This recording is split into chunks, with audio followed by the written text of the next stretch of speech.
सावन का आखिरी सोम प्रदोष व्रत 28 अगस्त 2023 को है।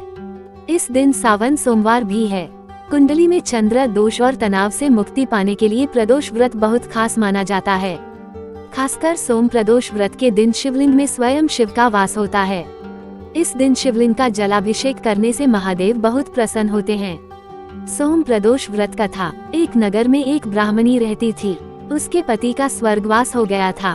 उसके घर बार कुछ नहीं बचा, इसलिए सुबह से अपने पुत्र के साथ भीख मांगने निकल पड़ती थी। इस तरह से ही वह स्वयं व पुत्र का पेट पालती थी। एक दिन घर आते समय ब्राह्मणी को एक बालक घायल अवस्था में मिला। ब्राह्मणी उसे अपने घर ले आई। लड़का विदर्भ का राजकुमार था।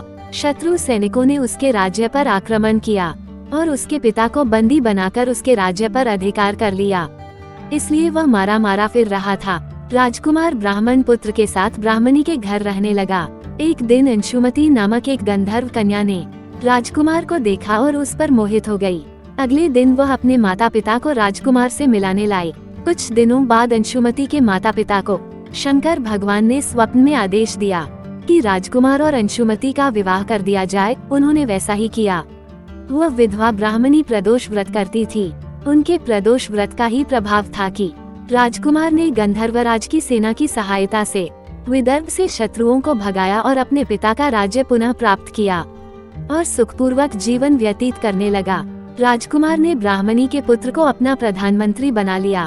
ब्राह्मणी के प्रदोष व्रत के कारण शंकर भगवान की कृपा से जैसे राजकुमार और ब्राह्मणी पुत्र के दिन सुधर गए, वैसे ही शंकर भगवान अपने हर भक्तों पर कृपा बनाए रखते हैं और सबके दिन संवर जाते हैं। सोम प्रदोष व्रत पूजा विधि। प्रदोष के दिन सुबह जल्दी उठकर स्नान कर लें, फिर शिवलिंग पर जलाभिषेक करके व्रत करने का संकल्प लें। शाम को सूर्यास्त के बाद प्रदोष काल में विधि विधान से शिव परिवार की पूजा करें। दूध, दही, गंगाजल, शहद और घर से अभिषेक करें। शिवलिंग पर बेलपत्र, भांग, धतूरा, अक्षत और आंकड़े का फूल अर्पित करें। इसके बाद मन ही मन अपनी मनोकामना दोहराएं और भगवान शिव से प्रार्थना करें। इस दिन आप अपनी श्रद्धा के अनुसार शिव तांडव स्तोत्र या फिर शिवाष्ट स्तोत्र का पाठ भी कर सकते हैं। अगर आप प्रदोष का व्रत करते हैं तो अगले दिन व्रत का पारण करने के बाद जरूरतमंदों को दान जरूर करें और उसके बाद ही अन्न ग्रहण करें। तो प्रेम से बोलिए जय श्री भोलेनाथ। तो दोस्तों, इसी तरह की अच्छी अच्छी कथाएं और कहानी सुनने के लिए चैनल को लाइक और सब्सक्राइब कर लीजिए।